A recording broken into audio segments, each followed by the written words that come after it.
हरे कृष्णा। तो आप सबका स्वागत है आज के इस सत्र में। आज हम शुरू करेंगे 18वें अध्याय के 13वें श्लोक से, लेकिन उससे पहले हम थोड़ा सा रिवीजन करेंगे। अभी तक हमने क्या देखा?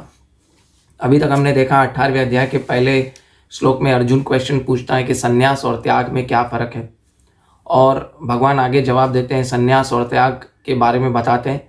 फिर संन्यास और त्याग जो है 3 प्रकार का होता है। भगवान बताते हैं कि त्याग सत्वगुणी, रजोगुणी और तमोगुणी त्याग होता है।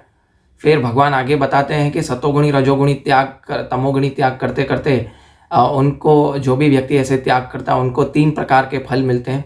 एक इच्छित फल, एक अनिच्छित फल और एक मिश्रित फल। ये हमने देखा। तो अब मानो अर्जुन के मन में एक प्रश्न आया कि व्यक्ति कर्मों में फंसता क्यों है। तो आइए आज हम देखते हैं। भगवान बता रहे हैं कि व्यक्ति कर्मों में फंसता क्यों है और कार्य करने के कितने कारण हैं, और ज्ञान, कर्ता और कर्म क्या है। आज हम ये सब देखेंगे। तो उससे पहले हम श्लोका पढ़ेंगे 18वें अध्याय का 13वां श्लोक, जिसका नाम है उपसंहार संन्यास की सिद्धि। तो 13वां श्लोक है, पंचेतानि महाबाहो कारणानि निबोध में सांख्ये कृतांते प्रोक्तानि सिद्धये सर्वकर्मणाम। यानी भगवान बता रहे हैं कि हे महाबाहु अर्जुन, वेदांत के अनुसार समस्त कर्म की पूर्ति के लिए 5 कारण हैं। अब तुम इसे मुझसे सुनो। यानी कोई भी हम कार्य करते हैं, जो भी कार्य करते हैं, व्यक्ति कर्मों में क्यों फंसता है, ये भगवान यहाँ पे बता रहे हैं। लेकिन उससे पहले भगवान बता रहे हैं कि कार्य करने के कितने कारण हैं। 5 कारण हैं। और जो व्यक्ति भगवान की सेवा में त्याग नहीं करता, वो व्यक्ति हमेशा, जैसे नींद, भूख, है ना, ये सब जो व्यक्ति त्याग करता है लेकिन भगवान की सेवा में त्याग नहीं किया, तो ऐसा व्यक्ति कर्मों के बंधन में फंसता है। ऐसा कर्मों का बंधन जो होता है रजोगुणी और तमोगुणी है। ये हमने पिछले सत्र में देखा था। और जो भगवान की सेवा के लिए त्याग करता है वो सतोगुणी त्याग है, वो कर्मों के बंधन में नहीं फंसता। जो अज्ञानवश कार्य में अज्ञानवश त्याग करता है, यानी जो भगवान के अपने मन से उपवास रखता है, भोजन नहीं खाता है, ऐसा व्यक्ति क्या है, शास्त्रों के हिसाब से भी, जैसे एक एग्जाम्पल दे रहा हूँ कि भोजन रखना, उपवास नहीं रखता, शास्त्रों के हिसाब से उपवास नहीं रखता, अपने मन माने ढंग से किसी ने सोमवार का उपवास रख दिया, किसी ने गुरुवार का उपवास रख दिया। अगर कोई व्यक्ति ऐसा उपवास रखता है तो ऐसा उपवास तमोगुणी कहा जाता है। और अब भगवान यहाँ पे बताएंगे अगले श्लोक में कि कोई भी जो है 5 कारण होते हैं। एक क्वेश्चन आ रहा है, ये हम बाद में देखेंगे क्वेश्चन का। आप क्वेश्चन पूछ सकते हैं, if God is almighty then why they created and us, and if they want us to do the good then why created good, bad, right, wrong। Very बहुत अच्छा क्वेश्चन है। इस सत्र के अंत में मैं ये क्वेश्चन का जवाब दूंगा, आप बने रहिएगा। बहुत ही अच्छा प्रश्न है ये, इसका हम जवाब देंगे। लेकिन आज हम इसी में, शायद सत्र में आपको अपना मिल जाए, लेकिन उसके बाद भी मैं आपके इस प्रश्न का उत्तर दूंगा, ठीक है। तो अभी 5 कारण कौन से हैं, भगवान आगे के श्लोक में बता रहे हैं कि अधिष्ठानम तथा कर्ता कारणम च पृथक विदम विविधाश्च पृथक श्रेष्ठा दैवम चैत्रावम पंचमम चैवात्र पंचमम। यानी कर्म या स्थान, यानी जो कर्म का स्थान क्या है, शरीर, कर्ता यानी हम जो कार्य कर रहे हैं वो, तीसरा विभिन्न इंद्रियां, चौथा अनेक प्रकार की चेष्टाएं यानी हमारे अनेक प्रकार की इच्छाएं, वो हमें कर्म के बंधनों में फंसाती है, तथा 5वां परमात्मा। ये कर्म के 5 कारण होते हैं। अभी कर्म के 5 कारण, पहले शरीर यानी स्थान, और स्थान में भी एक और चीज आती है, जो सिचुएशन में हम कार्य कर रहे हैं ना, वो हमें फंसाता है कार्य करने में। फिर दूसरा है कि कर्ता, यानी उसका जो व्यक्ति, जो हम हमारी मनोभावना है ना, हम कर्ता हैं, वो मनोभावना है, ठीक है। तीसरा इंद्रियां, चौथा हमारी इच्छाएं, विभिन्न प्रकार की इच्छाएं, सतोगुणी, रजोगुणी, तमोगुणी इच्छाएं, ठीक है। हम काम क्यों कर रहे हैं वो इच्छा, ठीक है। 5वां परमात्मा, यानी परमात्मा उस कार्य की प्रेरणा देते हैं, लेकिन परमात्मा कभी हमारे कार्य की बुरा कार्य करने की प्रेरणा नहीं देते। ये अगले श्लोक में क्लियर हो जाएगा, ठीक है। ये 5 कारण हैं, और ये भगवान क्यों बता रहे हैं वो इसका हम अगले श्लोक में देख रहे हैं। लेकिन इसका हम थोड़ा सा तात्पर्य करेंगे। अधिष्ठानम मतलब शरीर का शब्द आया है, क्योंकि शरीर जो है, आत्मा जो है शरीर के अंदर रहती है, तो वो स्थान कहा जाए। यंत्र रूढ़ानी माया, है ना, ये स्थान जो है वो जिससे कर्म फल उत्पन्न होता है, और अतएव यह कर्ता कहलाता है। और आत्मा की ज्ञाता तथा कर्ता, इसका उल्लेख श्रुति में है। फिर प्रत्येक कर्म के लिए पृथक चेष्टा होती है, यानी अलग अलग प्रकार की चेष्टाएं होती हैं, ठीक है, यानी इच्छाएं, लेकिन सारे कार्यकलाप परमात्मा की इच्छा पर निर्भर रहते हैं, जो प्रत्येक हृदय में मित्र के रूप में आसीन है। परमेश्वर परम कारण है, अतएव जो इन परिस्थितियों में अंतर्यामी परमात्मा के निर्देश अंतर्गत कृष्ण भावनामय होकर कार्य करता है, वह किसी कर्म बंधन में नहीं फंसता। देखिए, मैंने आपको पिछले श्लोक में बताया ना कि जो व्यक्ति कृष्ण भावनामय कार्य करता है, यानी हर कार्य जो भी करता है उसमें भगवान कृष्ण को सेंट्रल में रख के कार्य करता है, तो ऐसा व्यक्ति कभी कर्म फल के बंधनों में नहीं फंसता। अंततः अपने कर्मों के उत्तरदायित्व भी नहीं होता है, वो अपने कर्मों का उत्तरदायित्व भी नहीं होता। क्यों? क्योंकि कर्मों का उत्तरदायित्व भगवान अपने ऊपर ले लेते हैं और सब कुछ परम इच्छा परमात्मा भगवान पर निर्भर रहता है। अभी भगवान एक और वस्तु बता रहे हैं और उसके बाद भगवान बताएंगे कि इन 5 कारणों में हम क्या चीज हटा देते हैं तो हम कर्म के बंधनों में फंसते हैं, ठीक है। पहले भगवान बता रहे हैं कि शरीर वाक् मनो भेद्य कर्म प्रारभते नरः न अन्यम वा विपरीतम वा पंचेत तस्य हेतवः, यानी मनुष्य अपने शरीर, मन या वाणी से जो भी उचित तथा अनुचित कार्य कर्म करता है वह 5 कर्मों का फल स्वरूप होता है। व्यक्ति 3 प्रकार से कार्य करता है, ठीक है। अगर मैंने किसी को गाली दी तो मुंह से गाली दी, ठीक है। किसी को थप्पड़ मारा तो काया, शरीर, मनसा, वाचा और काया, और मन में किसी के बारे में बुरा सोचते हैं। तो कोई भी व्यक्ति 3 प्रकार के कार्य हमेशा करता है। तो ये 3 प्रकार के कार्य करता है और वो व्यक्ति क्या है, ऐसे कार्य के बंधन में फंसता है। क्यों? क्योंकि वो क्यों फंसता है वो अगले श्लोक में भगवान बताएंगे। तो अगर हमें कर्मों के बंधन में नहीं फंसना है, शरीर, वाचा और मन से कार्य करना है, तो भगवान का नाम लेना चाहिए। जैसे हम भगवान का नाम लेते हैं, माला फिरते हैं, ठीक है, माला का जप करते हैं, हाथ में माला है तो काया से माला को जप कर लिया, मुंह से भगवान का नाम ले लिया, कर्ण से भगवान का इंद्रियों से, कर्ण से हमारा जो है भगवान का नाम सुन लिया, और मन में जो है भगवान का नाम ले रहे हैं, ठीक है, मन में भगवान के बारे में सोच रहे हैं। तो शरीर, मन और काया एक ही कार्य में, इसलिए बोलते हैं चैंटिंग बहुत पावरफुल है, चैंटिंग बहुत ही ज्यादा पावरफुल है। ये हरे कृष्ण महामंत्र बहुत ही ज्यादा पावरफुल है। दिस इज पूर्ण शुद्धो नित्य मुक्तो अभिन्नत्वाम नाम नामिनो, यानी ये भगवान श्री कृष्ण से अभिन्न है। भगवान श्री कृष्ण का नाम और भगवान श्री कृष्ण में कोई अंतर नहीं है। तो अगर हम कर्मों के बंधन में नहीं फंसेंगे तो भगवान को याद रखना है। और क्यों फंसते हैं ये अगले श्लोक में भगवान बता रहे हैं। क्या बता रहे हैं? कि जो मिथ्या अहंकार से प्रेरित नहीं, अतएव जो 5 कारणों को न मानकर अपने आप को ही एकमात्र कर्ता मानता है, वह निश्चय ही बुद्धिमान नहीं होता और वस्तुओं को सही रूप में नहीं देखता। अभी मूर्ख व्यक्ति क्या सोचता है कि सब कार्य मैं कर रहा हूं, है ना, उसको वो भगवान को हटा देता है, फिर वो सतोगुणी रजोगुणी कार्य करता है, तमोगुणी कार्य करता है, फिर उसमें फंसता रहता है और कर्म फल के बंधन में फंसता है।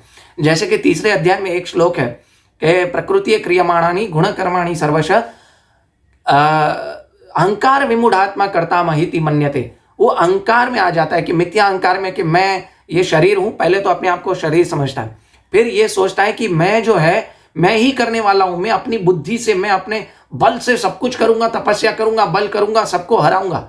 हमने 16वें अध्याय में देखा ना, दैवी तथा असुरी स्वभाव। तो 16वें अध्याय में ये जो स्वभाव है, ये स्वभाव असुरी स्वभाव है। हम अपने आप को कर्ता मान बैठते हैं। एक्चुअली हम अकेले कर्ता नहीं है, कर्ता के 5 कारण है, ठीक है। उसमें हम बाकी 4 कारणों को हटा देते हैं और सिर्फ अपने आप को कर्ता मानते हैं। हमारी इच्छाओं को भी हम ले लेते हैं, लेकिन कर्ता फिर भी हम अपने आप को मानते हैं। जो लोग बोलते हैं ना, be passionate what you are doing, actually वो रजोगुणी कार्य है। पैशन मतलब क्या? रजोगुणी। वो कर्मों के बंधन में फंसते हैं और ऐसा व्यक्ति जब कर्मों के बंधन में फंसता है तो बार बार जन्म मृत्यु के चक्कर में फंस जाता है। क्यों? क्योंकि वो भगवान को हर कार्य के बीच में नहीं लाता और अपनी इच्छा से चलता है, तो उसको कर्मों के फलों को बांधना पड़ेगा। और भगवान आगे बताएंगे कि जो व्यक्ति भगवान की इच्छा से कार्य करता है तो वो कर्मों के बंधन में क्यों नहीं फंसता। ये भगवान इसलिए आगे के श्लोक में बताएंगे, क्योंकि हम सिर्फ यहाँ पे ना 4 कारण देखते हैं, स्थान, कर्ता, इंद्रिया और इच्छा। ये कार्य नहीं देखते हैं, सिर्फ अपने आप को कर्ता को जो है वो देखते हैं, इसीलिए हम कर्मों के बंधन में फंसते हैं। इसका तात्पर्य है थोड़ा सा 4 लाइन का है, हम पढ़ेंगे, ठीक है। मूर्ख व्यक्ति ये नहीं समझ पाता कि परमात्मा उसके अंतर में मित्र रूप में बैठा है और उसके कर्मों का संचालन कर रहा है। यद्यपि स्थान, कर्ता, चेष्टा तथा इंद्रिया भौतिक कारण है, लेकिन अंतिम मुख्य कारण कौन है? जो आध्यात्मिक कारण जो है वो स्वयं भगवान है। और अतएव मनुष्य को चाहिए कि केवल भौतिक कारणों को ही ना देखे, अपितु परम सक्षम कारण को भी देखे, जो भगवान श्री कृष्ण है। जो परमेश्वर को नहीं देखता वह अपने आप को ही कर्ता मानता है। देखिए, जो भगवान को नहीं देखता हर सिचुएशन में, हर कार्य में, वो एक्चुअली वो भगवान को ऐड नहीं करता अपनी लाइफ में, तो वो क्या हो जाता है कि वो हमेशा दुखी रहता है ना। वो व्यक्ति कभी सुखी नहीं रह सकता। इसलिए भगवान ने इस जगत को दुखालयम अशाश्वतम बोला है। ठीक है, अभी भगवान 17वें श्लोक में क्या करते हैं, जो मिथ्या अहंकार से प्रेरित, देखिए मैंने बोला ना मिथ्या अहंकार, कि मैं सब कुछ करता हूं, मैं इंडियन हूं, मैं पाकिस्तानी हूं, मैं हिंदू हूं, मैं मुस्लिम हूं, मैं क्रिश्चियन हूं, मैं भारतीय हूं, मैं ऑस्ट्रेलियन हूं, मैं बहुत मेरी मैं करता है ना जो व्यक्ति, वो मिथ्या अहंकार है। तो जिसकी बुद्धि बंधी नहीं है वह इस संसार में मनुष्य को मारता हुआ भी नहीं मरता, न ही वह अपने कर्मों से बंधा होता है। अभी यहाँ पे एक वर्ड है, वह इस संसार में मनुष्य को मारता हुआ भी नहीं मारता, मतलब ये भगवान बता रहे हैं स्पेशली अर्जुन के लिए। क्यों बता रहे हैं? क्योंकि अर्जुन के अंदर मिथ्या अहंकार आ गया था, मतलब था नहीं, वो हमको दिखाने के लिए था कि मिथ्या अहंकार था कि मैं इनको क्यों मारूं, ये मेरे भाई हैं, ये मेरे this is an all that, लेकिन वो नहीं समझ पा रहा था कि भगवान का ऑर्डर है कि मारना है, क्योंकि वो उनको मारता हुआ भी नहीं मार रहा है, क्योंकि वो भगवान का ऑर्डर है, वो पाप नहीं करता, वो कर्म के बंधनों में नहीं फंसेगा। जिसमें भगवान का ऑर्डर है उसमें वो व्यक्ति कभी कर्म के बंधनों में नहीं फंसता। तो ये स्पेशल ऑर्डर अर्जुन के लिए, ठीक है, ये हमें समझना चाहिए। जैसे कि हम भौतिक उदाहरण देखेंगे, जब एक सैनिक है, वो सैनिक बॉर्डर पे रहता है और सरकार के आदेश पे आतंकवादियों को मारता है या सामने वाली सेना के सैनिकों को मारता है, तो उसको उस कर्म फल के बंधनों का नहीं मिलेगा, कर्म फल के बंधन में नहीं फंसेगा। क्यों? क्योंकि उसको उसकी सजा नहीं मिलेगी, क्योंकि सरकार के आदेश पे मारा है। लेकिन वही व्यक्ति अगर वैकेशन में आता है, ठीक है, वैकेशन में भी नहीं आता है, अपने कैंप में बैठे बैठे किसी को मार देता है गोली और उसे मार देता है, तो उसको उसका सजा मिलेगा। जैसे जल्लाद है ना, अपनी मर्जी से किसी को फांसी नहीं देता, वो कोर्ट के ऑर्डर पे फांसी दे रहा है ना। तो वो व्यक्ति कभी भी कर्म के बंधन में नहीं फंसता है। परंतु जो व्यक्ति है ना, आप वो जल्लाद किसी को घर पे जाके फांसी दे देगा ना, तो वो कर्म के बंधनों में फंस जाएगा। इसीलिए ऐसा व्यक्ति को हमेशा देखना चाहिए कि मुझे जो भी ऑर्डर मिला है वो भगवान के ऑर्डर मिले। अभी बहुत सारों का क्वेश्चन उठेगा मन में, भगवान के क्या ऑर्डर्स हैं? हमें तो पता नहीं है भगवान के ऑर्डर्स क्या हैं, हमारे सामने तो भगवान खड़े नहीं है, या हमारे अंदर हमसे भगवान बात भी नहीं कर रहे हैं, तो हमें कैसा पता चलेगा कि हम भगवान के ऑर्डर माने कि ना माने? इसके लिए हमें गुरु के पास जाना चाहिए, प्रामाणिक गुरु, साधु और शास्त्र का संग करना चाहिए और भगवान का नाम जप करना चाहिए। Then lord Krishna will automatically आपसे आदान प्रदान करेंगे, रेसिप्रोकेट करेंगे। तो हमें पता चलेगा कि हमें कौन सा कार्य करना है और कौन सा कार्य नहीं करना है, और हम इसमें फर्म हो जाएंगे। हाँ, फर्म होते होते टाइम लगता है, किसी को 2 साल लगता है, किसी को 5 साल, किसी को 20 साल। क्यों? क्योंकि हमारे हृदय में करोड़ों करोड़ों जन्म का मैल भरा पड़ा है, तो वो मैल को हटने में थोड़ा टाइम लगता है। तो किसी को टाइम लगेगा, किसी को नहीं लगेगा। अपने हिसाब से कितना मैल भरा पड़ा है उसका टाइम लगता है। लेकिन साधु संग और शास्त्रों का संग करेंगे, नाम जप करेंगे, तो मैल जल्दी हट सकता है। जितना इंटेंसली आप नाम जप करोगे उतना जल्दी हमारे हृदय से वो मैल दूर हो जाता है। ठीक है, फिर अभी भगवान आगे है ना, बहुत ही अच्छा श्लोक बता रहे हैं। भगवान क्या बता रहे हैं? ज्ञान, ज्ञेय तथा ज्ञाता, ये तीनों को प्रेरणा देने वाला, तीनों कर्म को प्रेरणा देने वाला है। यानी ज्ञान क्या है कि मुझे जो ज्ञान चाहिए वो, ज्ञेय यानी जानने योग्य, ठीक है, और ज्ञाता यानी जो जानने वाला है वो, यानी हम, ठीक है, और इंद्रियां यानी जो इंद्रियां कारण है, करण यानी जो करता है, कर्म यानी जो कार्य कर रहे हैं वो, और कर्ता यानी मैं, ये तीनों कर्मों का संघटक है। अभी ये थोड़ा जो है ना श्लोक कॉम्प्लिकेटेड है, तो इसको हम है ना थोड़ा सिंपल तरीके से समझेंगे। तात्पर्य में समझाया, लेकिन मैं आपको, बहुत सारे लोग ये तात्पर्य भी पढ़ेंगे तो नहीं समझ में आएगा। ज्ञान यानी थिंकिंग, ठीक है, ज्ञेय यानी फीलिंग, और परिज्ञाता यानी विलिंग, यानी जो कार्य करना चाहता हूं, ठीक है। थिंकिंग, फीलिंग और विलिंग, ये तीनों चीजों की हमें जरूरत है कोई भी कार्य करने के लिए, कि मैं ये करूंगा और फील करूंगा, अनुभव करूंगा कि मैं ये करूंगा तो कैसा होगा। पहले आदमी अनुभव करता है और विलिंग, उसके बाद कार्य करता है। तो थिंकिंग, फीलिंग और विलिंग, ये कोई भी कार्य करने के लिए है ना चाहिए, हमें कार्य करना चाहिए। तो इसकी प्रेरणा कहाँ से आएगी? हमें अब तीनों चीज़ों को करने के लिए किसकी हेल्प चाहिए? हमें शास्त्र की हेल्प चाहिए, कि प्रेरणा शास्त्र गुरु और साधु से आती है, ठीक है, और नाम जप से कारण आती है। और काम करने के पीछे 3 कारण, कर्ता, ठीक है, कर्म तथा कार्य, कारणम, और करणम यानी इंद्रियां, ठीक है। ये सब जानने की जरूरत क्यों पड़ी हमें? क्योंकि आप देखें कि बहुत सारे है ना योग हैं, भक्ति योग ये बेस्ट है, बहुत सारे हैं, जैसे कर्म योग वो प्रैक्टिकल सेवा है, ठीक है, ज्ञान योग यानी समझकर कार्य करना है। लेकिन भक्ति योग क्या है? कर्म योग और ज्ञान योग का मिश्रित है भक्ति योग, यानी ये दोनों से ऊपर भक्ति योग है। क्योंकि कोई भी कार्य को सिर्फ ज्ञान यानी उसको ज्ञान लेके उसको सिर्फ नहीं किया जा सकता, उसको प्रैक्टिकल करेंगे, यानी साइंस, जैसे ज्ञान को विज्ञान बनाना है तो हमें साइंस करना है। तो पहले जो भी कार्य करना होता है तो हमें क्या करना होता है, उसको सोचना होता है, यानी वो अपने मन से उसको फिर फील करता है, और उसके बाद शास्त्रों के आधार पर वो हमें कार्य करना होता है, ठीक है। जैसे सेवा करनी होती है कोई भी कार्य, ठीक है, तो पहले हमें क्या करना होता है कि गोल सेट करना होता है, हमें क्या करना है, फिर हमें उसकी प्रेरणा कहाँ से आएगी, साधु शास्त्र और क्या है संग, साधु शास्त्रों के संग से हमें प्रेरणा आएगी, विलिंग होगा, ठीक है। और ये कार्य क्यों करना हो वो भी हमें पता चलेगा, यानी कर्म करने से पहले हमें ये हमारी आदत बनानी पड़ेगी। एक साइंस है कि पहले मैं इसका ये आदत बनाऊं कि थिंकिंग, सोचूं क्या करना है, ठीक है, फिर फीलिंग, ये करने से क्या होगा मुझे, और तीसरा विलिंग, उसके बाद में जाके हमें उस कार्य को करना है, तभी जाके हमारा ये गोल सेट होगा। जैसे विजन, गोल और मोटिवेशन, है ना, बहुत सारे ये बोलते हैं ना मोटिवेशनल स्पीकर, विजन, गोल और मोटिवेशनल, विजन, गोल और मोटिवेशन क्या है ये हमें पता होना चाहिए, थिंकिंग, फीलिंग और विलिंग। तो इसका भगवान श्रील प्रभुपाद तात्पर्य में बहुत ही अच्छे तरीके से समझा रहे हैं, देखते हैं हम इसको, ठीक है। कि दैनिक कार्य के लिए 3 प्रकार की प्रेरणा है, ज्ञान, ज्ञेय तथा ज्ञाता। कर्म का उपकरण यानी इंद्रियां, स्वयं कर्म तथा कर्ता के तीनों का कर्मों का संगठक कहलाते हैं। किसी भी मनुष्य के दिए गए कार्य को कर्म में ही यह तत्व रहते हैं। कर्म करने में पूर्व कुछ न कुछ प्रेरणा होती है। किसी भी कार्य से, कर्म से पहले प्राप्त होने वाला कर्म फल कर्म के सूक्ष्म रूप में वास्तविक बनता है, यानी पहले सूक्ष्म रूप में हम सोचते हैं ना, मैं कार्य क्या करूंगा तो मुझे फल क्या मिलेगा, ठीक है। इसके बाद क्रिया का धारण किया जाता है, यानी पहले मनुष्य क्या करता है, सोचता है, फिर अनुभव करता है तथा इच्छा करता है, और जैसी मनोवैज्ञानिक विधियों को सामना करता है। पहले मन में सोचता है ना क्या होता है, जिससे प्रेरणा कहते हैं, और वह प्रेरणा चाहे शास्त्रों से प्राप्त हो, गुरु से प्राप्त हो, ऐसी प्रेरणा क्या है, एक सी होती है, यानी शास्त्र और गुरु दोनों मेल खाने चाहिए। अगर जो गुरु शास्त्रों से नहीं बोल रहा है तो ऐसा गुरु क्या है, पाखंडी गुरु है। यहाँ पे श्रील प्रभुपाद का कहने का मतलब ये है। और जो समस्त इंद्रियों का केंद्र है वह वास्तविक कर्म संपन्न करता है, यानी हम कर्ता, ठीक है। और किसी कर्म से समस्त संगठनों को कर्म संग्रह किया जाता है, यानी ऐसे को ही कर्म संग्रह बनाया जाता है।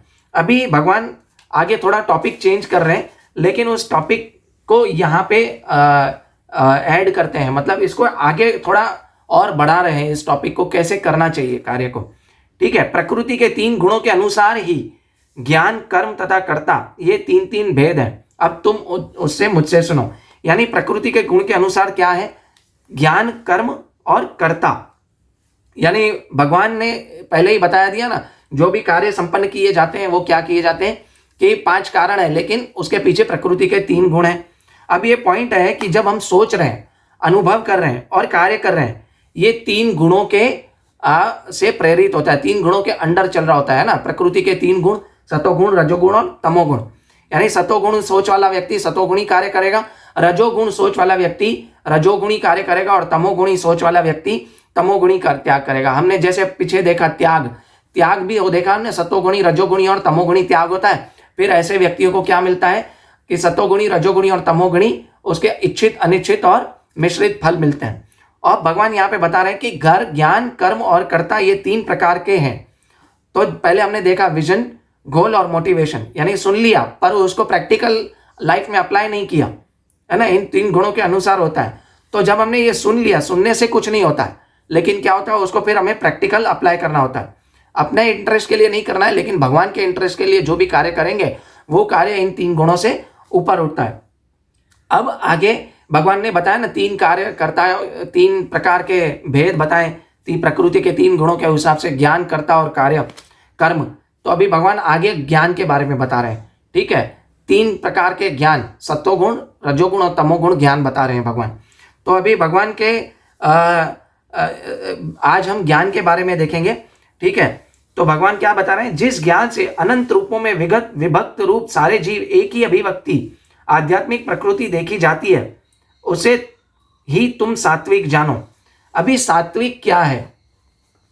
सात्विक ये है कि भगवान क्या बता रहे हैं कि भेद के पीछे अभेद, मतलब सब जीवों के पीछे क्या जानो, परमात्मा कारण जानो, परमात्मा है वो जानो, सब के पीछे परमात्मा है। अब सब कार्यों के पीछे अगर आपने ये देख लिया, वो भेद के पीछे अभेद, यानी किसी भी व्यक्ति के अंदर अगर आप परमात्मा को देख रहे हो तो वो, और ऐसा ज्ञान क्या है, वो क्या है कि वो ज्ञान सात्विक ज्ञान है। और क्या है वो, अभी ऐसे देख रहा है कि जो व्यक्ति एक भक्त को देखेगा तो क्या देखेगा कि हाँ ये भगवान की सेवा में लगा हुआ है और इसके पीछे परमात्मा है, ये सच्चा ज्ञान है, ठीक है। और दूसरा एक ज्ञान है, ये भी सच्चा ज्ञान है, जैसे कोई व्यक्ति रावण को देखेगा तो वो तो डीमन था, लेकिन भगवान, वो जो भक्त है उसको रावण को देखेगा तो क्या सोचेगा कि देखो भगवान इसको अपनी है ना माया से कैसे घुमा रहे हैं। तो हर एक के पीछे भगवान को, परमात्मा को देखना, वो एक्चुअली है ना ये है कि असली में भेद के पीछे अभेद देखना है।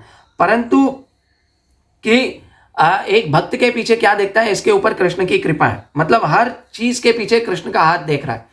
और सतोगुण में भगवत गीता का ज्ञान लेना, मतलब उसकी प्रैक्टिस कर रहे हैं तो सही है। अगर हमने सिर्फ ज्ञान ले लिया, हमें गीता का ज्ञान ले लिया थियोरिटिकली, लेकिन प्रैक्टिकली अपने लाइफ में उसको हमने नहीं उतारा, तो तब तक वो ज्ञान क्या हो जाता है, रजोगुणी हो जाता है, तमोगुणी हो जाता है।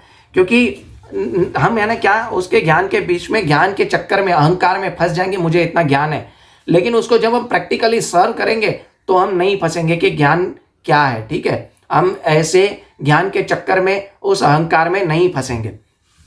और अभी भगवान इसमें थोड़ा हम तात्पर्य पढ़ेंगे कि जो व्यक्ति हर जीव में चाहे वही देखता है, मनुष्य को हो, पशु पक्षी हो, या जलंतु हो, या पौधा हो, आत्मा को देखता है, वह सात्विक ज्ञान प्राप्त करता है। हर एक में क्या देखता है, आत्मा है, सब भगवान के अंश है। मैंने जैसे आपको बताया ना कि समस्त जीतों में एक ही आत्मा है, यद्यपि पूर्व कर्मों के हिसाब से उससे भिन्न शरीर मिला है। वो ज्ञान, ये रियल ज्ञान है, ठीक है। जैसा कि 7वें अध्याय में भगवान ने क्या बताया था, प्रत्येक शरीर में जीवनी शक्ति भी की अभिव्यक्ति परमेश्वर की परा प्रकृति का कारण है।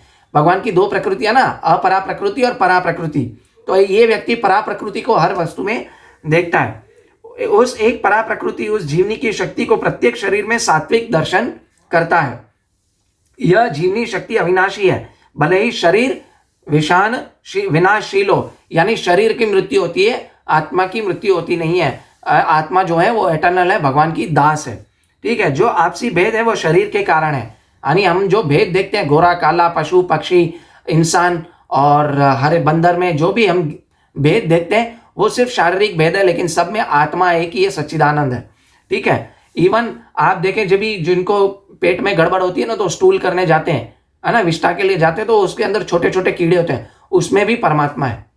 तो भगवान परमात्मा रूपी हर हृदय में स्थित है, और वो उसके अंदर जो आत्मा है वो भी भगवान का अंश है, ठीक है ना। हमने देखा था 13वें अध्याय में क्षेत्र और क्षेत्रज्ञ। तो अगर आपको इसके बारे में ज्यादा जानना है तो 13वें अध्याय का लेक्चर सुन सकते हैं।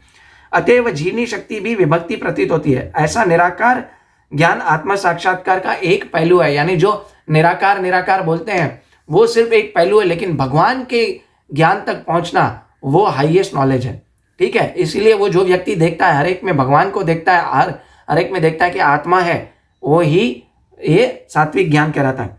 लेकिन जिस ज्ञान में मनुष्य में विभिन्न शरीर में भिन्न भिन्न प्रकार का जीव देखता है, वह तुम राजसी मानो। यानी इसका कंप्लीटली उल्टा, कि हर एक में क्या देखता है कि जीव विनष्ट हो जाता है, आत्मा विनष्ट हो जाती है, और शरीर एक दूसरे अनुसार, इस ज्ञान के अनुसार शरीर एक दूसरे शरीर से भिन्न है, ऐसे अलग अलग सबको देखता है। तो ऐसा ज्ञान क्या है, रजोगुणी ज्ञान है।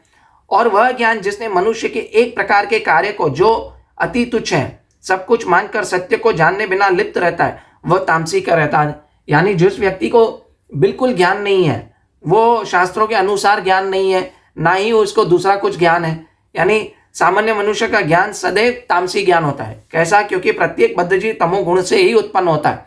क्योंकि हम तमोगुण में बहुत, इतने सारे तमोगुण में है, क्योंकि हमें प्रत्येक प्राणी, प्रत्येक व्यक्ति और शास्त्रों का आदेशों को भी जो व्यक्ति नहीं मानता वो व्यक्ति क्या है, तमोगुणी है। उसके लिए तो क्या है, उसके लिए तो शास्त्रों के आदेश अनुसार कार्य करने की कोई चिंता नहीं होती। वह धन के लिए ही, वो उसके लिए ही धन ही ईश्वर है और ज्ञान की आर्थिक ज्ञान का अर्थ शारीरिक आवश्यकताओं की तुष्टि है। उसके लिए क्या ज्ञान है, पैसा सबका गोल है। मैं अपने शरीर को कैसे, अपनी इंद्रियों को कैसे तुष्ट करूं, अपनी इच्छाओं को कैसे तुष्ट करूं, उसके लिए वही ज्ञान है। ठीक है, उसका सबसे बड़ा कारण क्या जाता है, सोने, खाने, पीने, मैथुन और अपनी रक्षा करने के लिए। आहार, निद्रा, भय, मैथुनम च समान एतत् पशु भी नराणाम, है ना। धर्म एक विशेषो, अधर्म एक अधिको विशेषो, धर्मो एक तेषाम अधिको विशेषो, धर्महीना पशु भी समाना।